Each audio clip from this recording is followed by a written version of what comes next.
अगर आप वर्ष 2023 में बोर्ड परीक्षा देने जा रहे हैं और आर्ट्स में आपका ज्योग्राफी सब्जेक्ट है तो यह वीडियो आपके लिए है।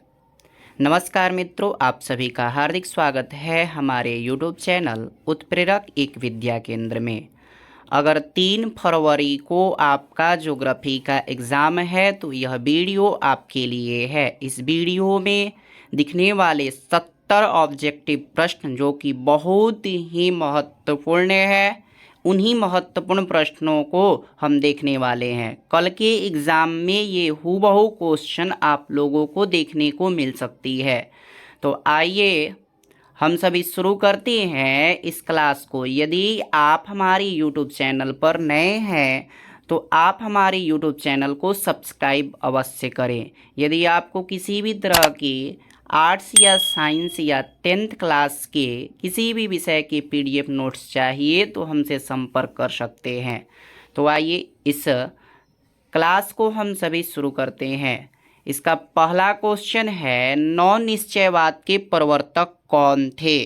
तो याद रखेंगे, नौ निश्चयवाद के प्रवर्तक टेलर महोदय थे, टेलर थे। आगे आप सभी देखते जाइए और जवाब देते जाइए। बताइए, संभववाद शब्द का प्रयोग सर्वप्रथम किस फ्रांसीसी विद्वान ने किया? तो याद रखेंगे, संभववाद का सर्वप्रथम प्रयोग लुसियन फैब्रे ने किया था। लुसियन फैब्रे ने किया था संभववाद का सर्वप्रथम प्रयोग। अगला क्वेश्चन है, भूगोल का जनक किसे माना जाता है? तो भूगोल का जनक यूनान को माना जाता है। भूगोल का जनक यूनान को माना जाता है। नेक्स्ट क्वेश्चन है, निम्नलिखित में कौन एक महाद्वीप में जनसंख्या वृद्धि सर्वाधिक है? सबसे ज़्यादा किस महाद्वीप में जनसंख्या वृद्धि है? तो याद रखेंगे, एशिया में सबसे ज़्यादा जनसंख्या है। अगला प्रश्न है, निम्नलिखित में किस देश का लिंग अनुपात विश्व में सर्वाधिक है? तो सबसे ज़्यादा लिंगानुपात लैटविया का है। सबसे ज़्यादा लिंगानुपात किस देश का? तो लैटविया का है। नेक्स्ट क्वेश्चन है, भारत में 1 हेक्टेयर कृषि भूमि पर कितने व्यक्ति आश्रित हैं? तो ऑप्शन नंबर ए 5 हो जाएगा। भारत में 1 हेक्टेयर कृषि भूमि पर कितने व्यक्ति आश्रित है? तो 5। नेक्स्ट क्वेश्चन है, निम्न जनसंख्या वाला महादेश कौन है? तो याद रखेंगे, निम्न जनसंख्या वाला महादेश ओशनिया, ऑस्ट्रेलिया एवं नॉर्दकी द्वीप समूह है, ओशनिया है। नेक्स्ट प्रश्न है, प्रौढ़ आयु वर्ग से क्या तात्पर्य है या तात्पर्य है? प्रौढ़ आयु वर्ग के अंतर्गत किस से किस उम्र के व्यक्तियों को रखा जाता है? तो याद रखेंगे, 15 से 59 वर्ष के आयु वर्ग के लोगों को प्रौढ़ आयु वर्ग के अंतर्गत रखा जाता है। अगला प्रश्न है, निम्नलिखित में कौन सा आयु वर्ग नहीं है? तो आयु वर्ग कौन सा नहीं है? तो याद रखेंगे, 60 से अधिक आयु वर्ग नहीं है। 0 से 14 है, 15 से 59 है, 90 से अधिक है, 60 वर्ष से अधिक नहीं है। अगला प्रश्न है, निम्नलिखित में कौन सा देश उच्च मानव विकास वाला क्षेत्र है? तो ऑप्शन नंबर सी, नॉर्वे सबसे ज़्यादा उच्च मानव विकास है। अगला प्रश्न है, हॉर्टिकल्चर संबंधित है? तो हॉर्टिकल्चर फल एवं सब्जी से संबंधित है। नेक्स्ट क्वेश्चन है, शुष्क कृषि में निम्न में से कौन सा फसल नहीं बोई जाती है? तो ऑप्शन नंबर डी, गन्ना नहीं बोई जाती है। अगला प्रश्न है, गेहूं की खेती के लिए आदर्श तापमान कितना होना चाहिए? तो गेहूं की खेती के लिए आदर्श तापमान 10 डिग्री सेल्सियस से 20 डिग्री सेल्सियस होना चाहिए। अगला प्रश्न है, ब्राज़ील में कॉफ़ी बागान को क्या कहा जाता है? तो ब्राज़ील में कॉफ़ी बागान को फेजेंडा कहा जाता है। अगला प्रश्न है, निम्नलिखित में कौन खाद्य फसल है? तो याद रखेंगे, ऑप्शन नंबर ए, गेहूं खाद्य फसल है। नेक्स्ट प्रश्न है, निम्नलिखित प्रदेशों में से किसमें विस्तृत वाणिज्य अनाज कृषि नहीं की जाती है? तो अमेजन बेसिन में विस्तृत अनाज कृषि नहीं की जाती है, अमेजन बेसिन। अगला प्रश्न है, निम्नलिखित में कौन सी कृषि का प्रकार का विकास यूरोपीय औपनिवेशिक समूहों द्वारा किया गया? तो ऑप्शन नंबर डी, रोपण कृषि का विकास यूरोपीय औपनिवेशिक समूहों के द्वारा किया गया। नेक्स्ट प्रश्न है, बागाती कृषि सर्वाधिक मात्रा में कहाँ विकसित है? तो ऑप्शन नंबर ए, दक्षिण पूर्वी एशिया में विकसित है। बागाती कृषि सर्वाधिक मात्रा में कहाँ विकसित है? तो आप सभी याद रखेंगे, दक्षिण पूर्वी एशिया। अगला प्रश्न है, सर्वोत्तम किस्म का कोयला है? तो सर्वोत्तम किस्म का कोयला एंथ्रेसाइट है। अगला प्रश्न है, निम्नलिखित में कौन रेशेदार फसल है? तो याद रखेंगे ऑप्शन नंबर डी, कपास रेशेदार होता है, कपास रेशेदार फसल है। अगला प्रश्न है, निम्नलिखित में कौन सा एक प्रकार का उद्योग अन्य उद्योगों के लिए कच्चे माल का उत्पादन करता है? तो याद रखेंगे, आधारभूत उद्योग अन्य उद्योगों के लिए कच्चे माल का उत्पादन करता है। तो ऑप्शन हो जाएगा सी, आधारभूत उद्योग। अगला प्रश्न है, निम्नलिखित में कौन औद्योगिक अवस्थापन का प्रमुख कारण नहीं है? तो औद्योगिक अवस्थापन का प्रमुख कारण जनसंख्या घनत्व नहीं है, जनसंख्या घनत्व नहीं है। अगला प्रश्न है, निम्नलिखित में कौन सा एक तृतीयक क्रियाकलाप है? तो तृतीयक क्रियाकलाप के अंतर्गत याद रखेंगे, आखेट प्राथमिक है, मछली पकड़ना प्राथमिक क्रियाकलाप, कृषि प्राथमिक क्रियाकलाप, व्यापार तृतीयक क्रियाकलाप है, व्यापार एक तृतीयक क्रियाकलाप है। अगला प्रश्न है, शिक्षा कानून क्रियाकलाप है, शिक्षा कानून ये चतुर्थक क्रियाकलाप के अंतर्गत आता है, उच्च लेवल की थोड़ी सी होती है, तृतीयक नहीं चतुर्थक होती है। अगला प्रश्न है, तृतीयक क्रियाकलाप से संबंधित है? तो व्यापार भी तृतीयक से, परिवहन भी तृतीयक से, संचार एवं सेवाएं भी तृतीयक से, इनमें से सभी हो जाएगा। याद रखेंगे, इनमें से सभी हो जाएगा। अधिकांशतः इनमें से सभी जब देता है तो अधिकांशतः इनमें से सभी पर भी टिक लगाना चाहिए। अगला क्वेश्चन है, ओपेक अर्थात organisation of petroleum exporting countries का मुख्यालय कहाँ है? तो याद रखेंगे, वियना। कहाँ है? तो वियना। अगला प्रश्न है, वर्ल्ड वाइड वेब के आविष्कारक कौन है? तो वर्ल्ड वाइड वेब के आविष्कारक टिम बर्नर्स-ली हैं, टिम बर्नर्स-ली। अगला क्वेश्चन है, बिग इंच पाइप के द्वारा परिवहन किया जाता है, बिग इंच पाइप के द्वारा पेट्रोलियम का परिवहन किया जाता है। याद रखेंगे, पेट्रोलियम। नेक्स्ट प्रश्न है, विश्व का व्यवस्थम समुद्री मार्ग कौन सा है? तो विश्व का व्यवस्थम समुद्री मार्ग उत्तरी अटलांटिक मार्ग है। अगला प्रश्न है, संसार में अधिकांश महान पतन इस प्रकार वर्गीकृत किए गए हैं, विस्तृत पतन कहलाते हैं। संसार में अधिकांश महान पतन विस्तृत पतन के नाम से जाने जाते हैं। अगला प्रश्न है, कोलंबिया और ब्राज़ील में किस फसल का उत्पादन सबसे अधिक होता है? तो कोलंबिया और ब्राज़ील में कहवा का उत्पादन सबसे अधिक होता है, कहवा का उत्पादन सबसे अधिक होता है। अगला प्रश्न है, माराकाइबो पतन निम्न में से किस देश में अवस्थित है? तो माराकाइबो पतन वेनेजुएला में है, माराकाइबो वेनेजुएला। अगला प्रश्न है, विश्व में किस देश के होने वाले निर्यात में वस्तुओं की सबसे अधिक विविधता है? विश्व के किस देश में होने वाले निर्यात में वस्तुओं की सबसे अधिक विविधता जर्मनी में है, वस्तुओं की सबसे अधिक विविधता जर्मनी वाले देश में है। अगला प्रश्न है, कालाहरी मरुस्थल में कौन सी जनजाति निवास करती है? तो कालाहारी मरुस्थल में ब्रूसमैन नाम की जनजाति जो है निवास करती है। अगला क्वेश्चन है 35 नंबर, बाबू बूदन पहाड़ी है। तो बाबू बूदन पहाड़ी ऑप्शन नंबर ए कर्नाटक में है। ऑप्शन नंबर ए कर्नाटक में है। अगला प्रश्न याद रखेंगे, करा निम्नलिखित में कौन सा पठारी नगर है। तो पठारी नगर ए नागपुर पठारी नगर है। नागपुर पठारी नगर है।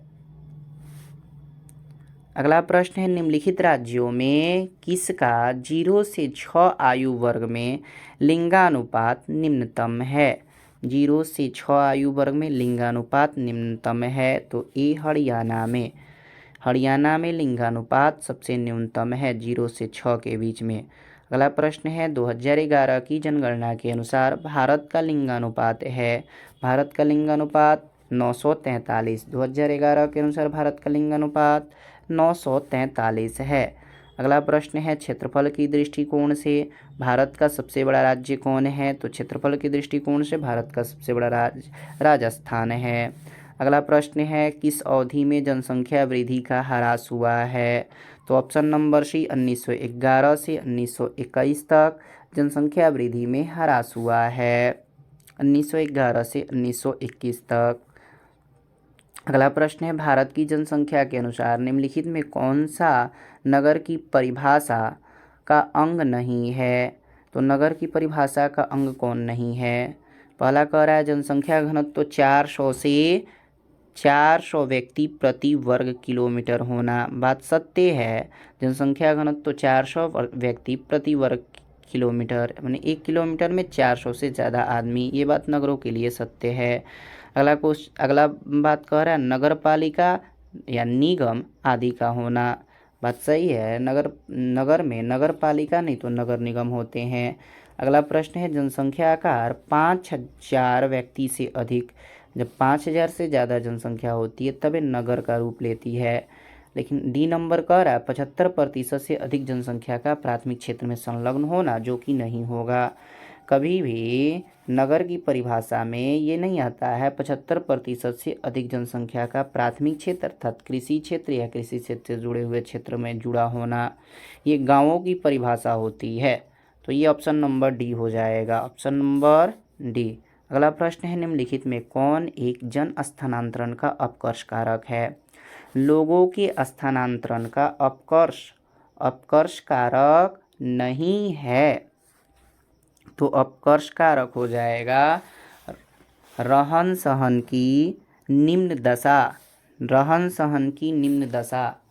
ठीक है, ये अपकर्ष कारक एक होता है प्रतिकर्ष कारक, एक होता है अपकर्ष कारक। अपकर्ष कारक माने आकर्षित करने वाला कारक।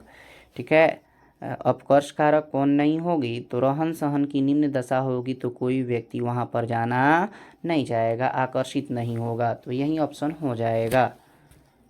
अगला प्रश्न है, भारत में निम्नलिखित में केंद्र शासित प्रदेशों में किस एक की साक्षरता दर अधिक है। तो अधिक साक्षरता दर उच्चतम है, याद रखेंगे लक्षद्वीप का साक्षरता दर सबसे अधिक है। किस केंद्र शासित प्रदेश में साक्षरता दर अधिक है तो लक्षद्वीप का। अगला प्रश्न है, निम्नलिखित में से कौन सा नगर नदी तट पर अवस्थित नहीं है। तो नदी तट पर अवस्थित नहीं है भोपाल अवस्थित नहीं है। पटना आगरा जो है नदी तट पर अवस्थित है। ठीक है, पटना गंगा नदी, आगरा जो है जमुना नदी और कोलकाता जो है हुगली नदी के किनारे अवस्थित है। अगला प्रश्न है, भारत में केंद्र शासित प्रदेशों की संख्या कितनी है। तो भारत में केंद्र शासित प्रदेशों की संख्या जो है आप सभी 7 लगाएंगे। केंद्र शासित प्रदेशों की संख्या 7। ऐसे तो अभी 8 है लेकिन आप लोगों को 8 ऑप्शन नहीं दिया है, 7 लगाएंगे। अगला प्रश्न है, भिलाई किस वर्ग का नगर है। तो भिलाई याद रखेंगे औद्योगिक नगर है। नेक्स्ट प्रश्न है, निम्न में से कौन सबसे महत्वपूर्ण जूट उत्पादक क्षेत्र है। तो option number B Ganga delta सबसे महत्वपूर्ण जूट उत्पादक क्षेत्र है। सबसे ज़्यादा जूट का उत्पादन पश्चिम बंगाल में हुआ करता है। गंगा डेल्टा याद रखेंगे। अगला बात है निम्नलिखित में कौन भारतीय कृषि की समस्या है। तो भारतीय कृषि की समस्या निम्न उत्पादकता, विखंडित, अनियमित मानसून, उपरोक्त सभी हो जाएगा। अगला बात है नीलगिरी पहाड़ी कहाँ अवस्थित है। तो नीलगिरी पहाड़ी तमिलनाडु में अवस्थित है। अगला प्रश्न है निम्नलिखित राज्यों में कौन कपास उत्पादक नहीं है। तो कपास उत्पादक छत्तीसगढ़ नहीं है। आंध्र प्रदेश में कपास का उत्पादन, महाराष्ट्र एवं हरियाणा में भी कपास का उत्पादन होता है, छत्तीसगढ़ नहीं है। अगला प्रश्न है हरित क्रांति संबंधित है। तो हरित क्रांति हरियाली यानी कि खाद्यान्न उत्पादन से, श्वेत क्रांति दूध उत्पादन हो जाएगा। अगला प्रश्न है सरदार सरोवर परियोजना किस नदी पर स्थित है। तो नर्मदा नदी जो कि गुजरात में अवस्थित है, सरदार सरोवर परियोजना। अगला प्रश्न है हीराकुंड बांध किस नदी पर बना हुआ है। तो हीराकुंड बांध बी महानदी पर बना हुआ है, हीराकुंड महानदी पर बना हुआ है उड़ीसा में। अगला प्रश्न है निम्नलिखित में कौन सबसे छोटी है। तो सबसे छोटी नदी माही बेसिन है, सबसे छोटी बेसिन माही बेसिन है।